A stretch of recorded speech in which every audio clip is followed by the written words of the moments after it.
As the 7 train emerges to the elevated tracks of Long Island City in Queens, an unusual 8-story industrial building comes into view. This is the only building in New York that's run by permit, where someone could come legally and put up their work, from the best to the worst, and they're given a spot. Jonathan Cohen got permission from his landlord 5 years ago to paint graffiti on the walls of the industrial building. It's called Pointz, and it covers 200,000 square feet in one city block. Inside the building, artists rent studio lofts, and outside, Cohen offers specific spots on the wall to graffiti writers to present their work. Throughout the 5 years, we've elevated from piece to full productions where there's scenes. We've also covered the whole building. I think there's about 350 pieces on here, on the walls around the building, which makes it the biggest covered building in New York City. Telecommunications engineer George Cano left the graffiti world after getting arrested a few times 15 years ago. Now he writes legally at 5 Pointz. I think it's the best thing anybody has ever done. I mean, I think they should have one in every borough of New York City, because it gets a lot of kids off the street. It gets a lot of talented people together. It gives the ability to express yourself through graffiti. Although graffiti artists can take advantage of the building to paint legally, there's still a lot of illegal graffiti around the neighborhood.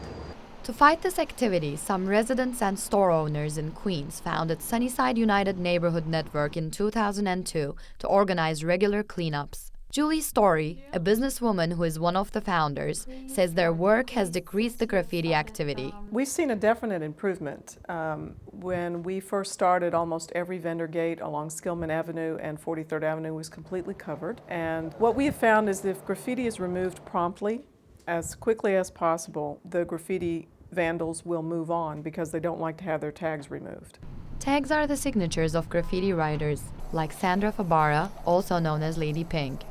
She has made her way from a graffiti vandal to an artist. These days, her work appears in museums like the Whitney in New York. But Lady Pink says illegal graffiti will never go away. If they have it in them to go out and be a criminal and sow some wild oats and have adventures and run from the police and get the name of outlaw because it attracts chicks, there's a lot of reasons why they will continue to do it. The adrenaline rush of that is not here, but it's a different feeling. You get a feeling of accomplishment for, pushing your boundaries. Cohen says more than 1,000 graffiti painters from all around the world have come to 5 Pointz to express themselves. We're not really here to put an end to graffiti problem. We're here so people could come and channel their energy. He wants this energy to reflect on the building in a way that it will look so beautiful that not even land developers in the neighborhood will want to tear it down. Gizem, Yarbil, Columbia TV News.